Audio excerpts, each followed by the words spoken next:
नमस्कार, स्वागत है आपका देश हमारा में। मैं हूं सनी गंगासागर आपके साथ में। इस बुलेटिन में आपको दिखाएंगे देश प्रदेश की दिन भर की वो बड़ी और महत्वपूर्ण खबरें जो सुर्खियों में छाई रही। शुरुआत करेंगे सबसे पहले छत्तीसगढ़ की सियासी खबर से।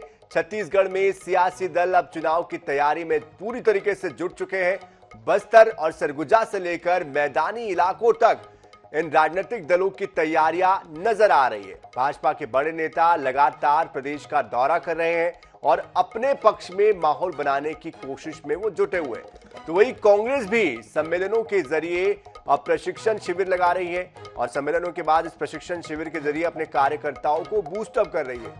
अब बूथों तक वरिष्ठ नेताओं को झोंकने का, उन्हें पहुंचाने का प्रयास किया जा रहा है और हर स्तर पर माइनर मैनेजमेंट तक किया जा रहा है। देखिए इस रिपोर्ट।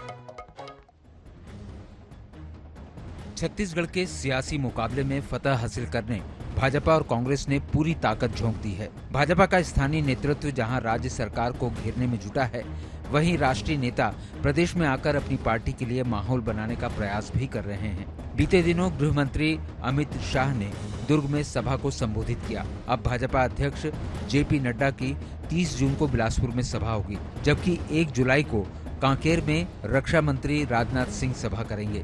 दूसरी ओर कांग्रेस ने पहले तो कार्यकर्ता सम्मेलनों की शुरुआत की, फिर प्रशिक्षण शिविर के माध्यम से अपने कार्यकर्ताओं को प्रशिक्षित करने का कार्यक्रम तैयार किया। अब बूथ चलो अभियान का आगाज करने जा रही है। 26 जून को कांग्रेस बस्तर से बूथ चलो अभियान प्रारंभ करेगी। इस माध्यम से कांग्रेस जहां बूथ मैनेजमेंट को माइक्रो मैनेजमेंट में तब्दील करने की कोशिशों में जुटी है, वहीं कार्यकर्ताओं की नाराजगी दूर कर उन्हें रिचार्ज करने की कोशिश भी है। दोनों ही दल अपने कार्यक्रमों को प्रभावी बताने में जुटे हैं। भारतीय जनता पार्टी के राष्ट्रीय अध्यक्ष माननीय जगत प्रकाश नड्डा जी बिलासपुर संभागीय मुख्यालय में आ रहे हैं और वहां पर उनकी एक जनसभा होगी। 1 जुलाई को देश के रक्षा मंत्री माननीय राजनाथ सिंह जी कांकेर आ रहे हैं, वहां पर एक जनसभा को संबोधित करेंगे। अभी हमारा जो कार्यक्रम चल रहा है 30 मई से 30 जून महासंपर्क अभियान, ये उसी के निमित्त यहां पर आ रहे हैं और निश्चित रूप से माननीय अमित शाह जी की सभा से, उनके छत्तीसगढ़ के दौरे से भारतीय जनता पार्टी के कार्यकर्ताओं में एक नए उत्साह का संचार हुआ है। प्रदेश कांग्रेस का 2023 का अभियान पूरी गति से चल रहा है। हमारा कार्यकर्ता प्रशिक्षण शिविर चालू हो गया है, हमारा संभागीय सम्मेलन पूरा हो गया है, विधानसभाओं में प्रशिक्षण शिविर चल रहा है। इसके साथ ही अब हमारे नेताओं का बूथ चलो अभियान चल रहा है, जिसमें 10,000 से अधिक नेता 23,000 से अधिक बूथों तक जाएंगे, वहाँ बूथ कमेटियों की बैठक लेंगे। भाजपा और कांग्रेस में किसकी रणनीति चुनाव में कामयाब होगी, ये तो परिणाम ही बताएंगे। लेकिन सियासी दलों की एक्सरसाइज ये जरूर बता रही है कि चुनाव करीब हैं और सियासी दांवपेच शुरू हो चुके हैं। रायपुर से INS 24/7 के लिए गौरव शर्मा की रिपोर्ट। छत्तीसगढ़ में कांग्रेस की कंट्रोवर्सी इन दिनों जमकर सुर्खियां बटोर रही है। दरअसल पहले तो PCC चीफ ने नियुक्तियां कर दी और उसके बाद 24 घंटे के भीतर ही प्रदेश प्रभारी ने इन नियुक्तियों को निरस्त भी कर दिया। लेकिन अब प्रदेश प्रभारी और प्रदेश अध्यक्ष के बीच इस बात को लेकर लकीरें खींचती हुई नजर आ रही है।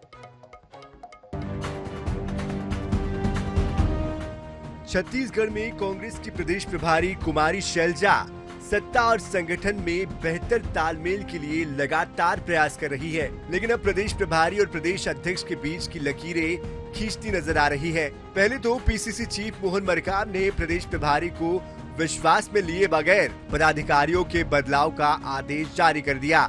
जब इसे प्रदेश प्रभारी कुमारी शैलजा ने निरस्त कर दिया तो दोनों नेताओं के बीच तलवारें खींचती नजर आई। इसके बाद मरकाम के 2 बयान चर्चा में हैं। शैलजा की चिट्ठी के बाद मरकाम ने पहले तो उनके पत्र की समीक्षा करने की बात कह डाली। इसके बाद उन्होंने ये कहा कि जारी सूची के अनुसार ही पदाधिकारी काम करेंगे, लेकिन शुक्रवार की शाम होते होते उनके सुर बदल गए। PCC चीफ ने कहा कि प्रदेश प्रभारी का आदेश मानेंगे, लेकिन शनिवार की शाम तक भी प्रभारी के आदेश के अनुसार पत्र PCC से जारी नहीं हुआ। इसे प्रदेश प्रभारी और प्रदेश अध्यक्ष के बीच टकराव के रूप में देखा जा रहा है। करूँगा। छत्तीसगढ़ प्रदेश कांग्रेस कमेटी के पदाधिकारियों को समय समय पर उनके कार्य विभाजन होते रहते हैं और उनके काम के अनुसार हम लोग कार्य विभाजन करते हैं। अभी आगे चुनाव है, इसकी कहाँ उपयोगिता है उसके आधार पर पीसीसी ने लिस्ट जारी किया है और इसकी हम लोग लगातार समीक्षा करते हैं। ये आगामी आदेश तक होता है। अगर हम किसी को हटाना होता है, किसी को बदलना होता है तो आगामी आदेश तक हम लोग उसको चेंज भी कर सकते हैं। तो ये अभी जारी हुआ है, अभी जारी लिस्ट के आधार पर आगे काम करते रहे। आदरणीय शैलजा मैम जी छत्तीसगढ़ के प्रभारी हैं, हमारे अभिभावक हैं, एआईसीसी के प्रतिनिधि के रूप में हम सबको मार्गदर्शन देती हैं। उनका जो भी आदेश होता है, जो भी निर्देश होता है, छत्तीसगढ़ पीसीसी पालन करती है। रही बात नियुक्तियों को लेकर, माननीय शैलजा मैम जी का हम निर्देश मिला है, उनके निर्देशों का पालन छत्तीसगढ़ पीसीसी करेगी। कांग्रेस की अंदरूनी कलह ने भाजपा को तंज कसने का अवसर भी दे दिया है।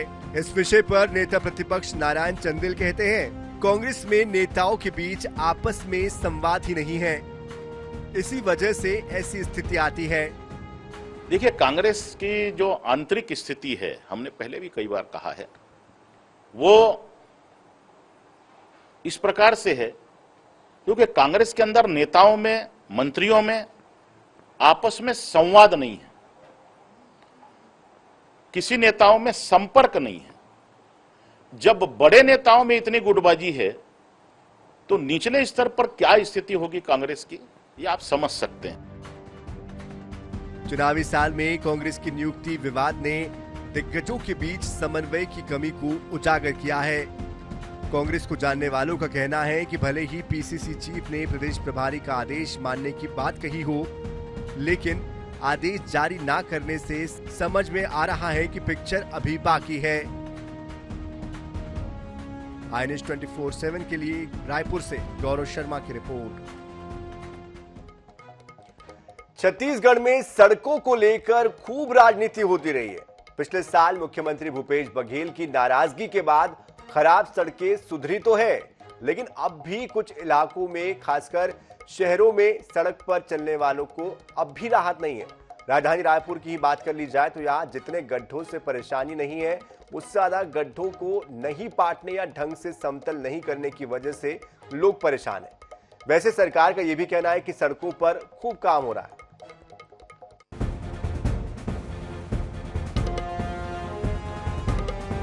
पिछले साल सड़कों को लेकर राजनीति तब गरमाई थी जब सांसद सरोज पांडे ने रायगढ़ में गड्ढों को लेकर एक वीडियो पोस्ट किया। इसके बाद विपक्ष ने जमकर सरकार को घेरा। यह आग और भड़क गई जब धीरे धीरे प्रदेश के सभी शहरों में सड़कों की स्थिति ने पीडब्ल्यूडी अधिकारियों की पोल खोल दी। इसके बाद खासकर रायगढ़, जशपुर, कांकेर, सुकमा में सड़कों की दुर्दशा ने सरकार को आईना दिखाने का काम किया। अब पीडब्ल्यूडी विभाग के संसदीय सचिव कह रहे हैं कि प्रदेश में सड़कों की स्थिति पहले की अपेक्षा काफी सुधर चुकी है। यही बात विभाग के मंत्री भी कहते हैं। रोड के नवीनीकरण का काम पूरे प्रदेश में 2000 किलोमीटर से भी ज्यादा रोड के नवीनीकरण के काम अभी तक के पिछले 5 महीने में हो चुके हैं। और नई रोड की अगर आप बात करेंगे तो 2100 किलोमीटर से भी ज्यादा रोड डेवलपमेंट कॉर्पोरेशन के माध्यम से 2100 किलोमीटर से भी ज्यादा की नई रोडें अभी तक बन चुकी हैं। अभी जो हाल फिलहाल में लगातार बन रही है, मैं समझता हूँ ये एक अच्छा फिगर है शहर प्रदेश के लिए। मैं समझता हूँ पीडब्ल्यूडी विभाग बहुत अच्छे तरीके से इस पर काम कर रहा है। दूसरी ओर प्रदेश के लोक निर्माण मंत्री ताम्रध्वज साहू भी सरकार की पीठ थपथपा रहे हैं।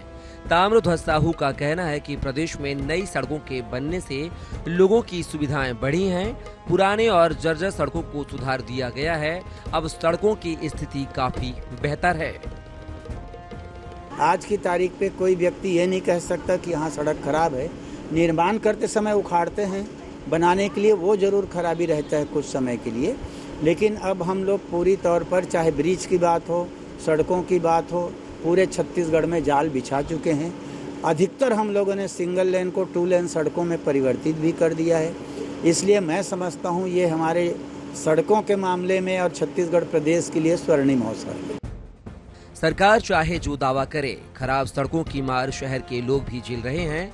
कभी अमृत मिशन तो कभी केबल डालने के लिए खोदे जा रहे गड्ढों से सड़कों और गलियों का बुरा हाल है। हालांकि कई जगह सड़कें बनी हैं और बन भी रही हैं, लेकिन खराब सड़कों को देखकर नहीं लगता कि ये सड़कें बरसात से पहले बनेंगी, और बरसात में बनती हैं तो ठीक तरह से नहीं बन पाएंगी। रायपुर से INS 24/7 के लिए मनोज नायक की रिपोर्ट। ग्वालियर में आयोजित लाडली बहना कार्यक्रम में मुख्यमंत्री शिवराज सिंह चौहान ने कांग्रेस पर जमकर निशाना साधा। उन्होंने कार्यक्रम में मौजूद महिलाओं को संबोधित करते हुए कहा कि कांग्रेस ने सरकार बनाते ही महिलाओं के लिए चल रही योजनाओं को बंद कर दिया था। सीएम ने पटना में आयोजित विपक्ष की बैठक पर भी तंज कसा। कहा कि विपक्षी दल मोदी की बाढ़ से बचने के लिए एक पेड़ पर चढ़ रहे हैं। उन्होंने तंज कसा कि विपक्ष की एकता का मुझे एक ही निष्कर्ष लगता है, वो है राहुल गांधी की शादी। सीएम ने कमलनाथ पर भी निशाना साधा। कहा कि कमलनाथ बौखलाहट में है, कभी कर्मचारियों को गाली देते हैं, कभी अफसरों को चक्की में पीसने की धमकी देते हैं। उनकी चक्की प्रदेश को तबाही के लिए पीसती है। वो चुनाव में किसी को बुला ले, फर्क नहीं पड़ता। अच्छा, विपक्ष की एकता का निष्कर्ष क्या है? मैंने तो एक ही सुना कि लालू यादव जी कह रहे हैं कि तुम्हारी मम्मी बहुत शिकायत कर रही कि तुम शादी नहीं कर रहे, शादी कर लो, दूल्हा बन जाओ, बारात में हम आएंगे। आजकल बौखलाहट में वो कभी कर्मचारियों को गाली दे रहे हैं, कभी अधिकारियों को कोस रहे हैं। कई बार वो कहते हैं कि मेरी चक्की बड़ा बारीक पीसती है। उनकी चक्की ऐसी चली कि उनने उनकी सरकार को पीस लिया। कभी वो दिग्विजय सिंह को पीसते हैं, कभी अरुण यादव को पीसते हैं, कभी अजय सिंह को पीसते हैं, और 15 महीना प्रदेश की जनता को ऐसा पीसा। आदरणीय सिंधिया जी जब देखा कि विकास तार तार है और प्रदेश लुट रहा है, तो फैसला करना पड़ा कि सरकार को छोड़ो। ग्वालियर में मुख्यमंत्री शिवराज सिंह चौहान ने लाडली बहना सम्मेलन के दौरान 777 करोड़ रुपए के विकास कार्यों का भूमि पूजन और लोकार्पण किया। वहीं इस मौके पर सीएम शिवराज सिंह ने आवासीय भू अधिकार पत्र बांटने का काम भी किया। मुख्यमंत्री ने लाडली बहना सेना को कार्यालय की चाबी सौंपी। विभिन्न क्षेत्र में उत्कृष्ट कार्य करने वाली महिलाओं को सम्मानित किया। अगर ठीक दिशा में जाए तो बाल बघेल के बच्चे चमत्कार बघेल और धनगर समाज के बच्चे चमत्कार कर सकते हैं। जो हमारे प्रतिभाशाली बच्चे, उनकी पढ़ाई के लिए स्कॉलरशिप की जरूरत होगी तो मुख्यमंत्री मेधावी विद्यार्थी योजना से पैसा देके मेडिकल इंजीनियरिंग की पढ़ाई भी हो, पढ़ाई करवाने का काम करें। हमने काम किया। हमारे यहाँ मेडिकल इंजीनियरिंग की पढ़ाई कांग्रेस ने स्वतंत्र किया कि केवल अंग्रेजी में हो, ताकि गांव में रहने वाले किसानों के बेटा बेटी, गरीब पिछड़े बेटा बेटी कभी बड़े पदों पर ना आ सके। लेकिन हमने ये फैसला कर दिया कि मध्य प्रदेश की धरती पर मेडिकल इंजीनियरिंग की पढ़ाई भी अब हिंदी में की जाएगी। हिंदी में बोलो, होना चाहिए कि नहीं? ताकि हमारे बच्चे भी आगे बढ़ सके। मुख्यमंत्री उत्तम क्रांति जैसी योजना का लाभ मिले, और मुख्यमंत्री लाडली बहना योजना जो बहनों की जिंदगी बदलने के लिए बनाई है। मैं हमारी बहन चाहे ममता जी हो, सरोज जी हो, उनसे कहना चाहता हूं, देखो कोई बहन रहता नहीं गई। ये बहनों की जिंदगी बदलने की योजना है। तो साथ की योजनाओं का सबको लाभ मिल जाए, इसके लिए भी बोर्ड भी काम करेगा और आप भी काम करेंगे। चुनावी साल में मध्य प्रदेश के कर्मचारियों को सीएम शिवराज सिंह ने बड़ी सौगात दी है। प्रदेश सरकार ने महंगाई भत्ता 4% बढ़ा दिया है। राज्य के कर्मचारियों को भी अब केंद्र के समान 42% डीए मिलेगा। इस फैसले से सरकार पर हर साल 1000 करोड़ रुपए का अतिरिक्त भार आएगा। विधानसभा चुनाव से पहले मुख्यमंत्री शिवराज सिंह चौहान ने कर्मचारियों को बड़ा तोहफा दिया है। उन्होंने कर्मचारियों का महंगाई भत्ता डीए बढ़ाने का ऐलान किया है। कर्मचारियों के डीए में 4% की वृद्धि होगी। उनको भी अब केंद्र के समान 42% डीए मिलेगा। केंद्र और राज्य सरकार के कर्मचारियों में 4% महंगाई भत्ते का अंतर था। इससे पहले कर्मचारियों के संयुक्त संघर्ष मोर्चा ने प्रदेश व्यापी चरणबद्ध आंदोलन करने का ऐलान किया था। इस आंदोलन से निपटने के लिए डीए बढ़ाने का सरकार ने फैसला किया है। हालांकि कर्मचारी संगठनों का कहना है कि डीए के अलावा अन्य मांगों पर भी सरकार ध्यान दे। जो डीए बढ़ा के जो सौगात दी गई है वो शिवराज सरकार ने सिद्ध किया है कि जनता की हितैषी सरकार है भारतीय जनता पार्टी की सरकार, कर्मचारी अधिकारियों की हितैषी सरकार है भारतीय जनता पार्टी की सरकार। कर्मचारी 2 साल से बाट जोड़ रहे हैं कि मुख्यमंत्री जी 4% डीए देने की बात कर रहे हैं, तो 2 सालों में वो पूरी क्यों नहीं हुई? और अब चुनाव नजदीक है तो फिर उसको दोहरा रहे हैं, और यह वचन भी कब पूरा होगा, संशय है। सरकार की इस घोषणा से कर्मचारियों से लेकर प्रथम श्रेणी अधिकारियों को न्यूनतम 1600 से 16,000 रुपए का फायदा होगा। हालांकि इससे सरकार पर हर साल 1000 करोड़ रुपए का अतिरिक्त भार आएगा। सरकार के इस फैसले से प्रदेश के नियमित अध्यापक और पंचायत कर्मियों समेत मिलाकर 7 लाख से ज्यादा कर्मचारियों को फायदा होगा। जुलाई से कर्मचारियों को बढ़े हुए डीए का फायदा मिलेगा। INH न्यूज के लिए भोपाल से मनीष कांत जैन की रिपोर्ट।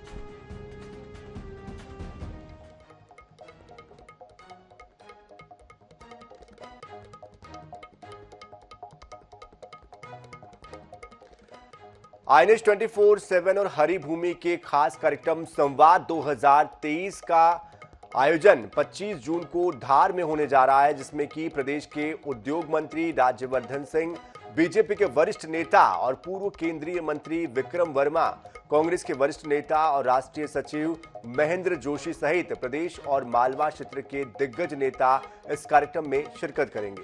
संवाद में INH 24/7 और हरी भूमि के प्रधान संपादक डॉक्टर हिमांशु द्विवेदी प्रदेश, मालवा और धार के विकास को लेकर चर्चा करेंगे।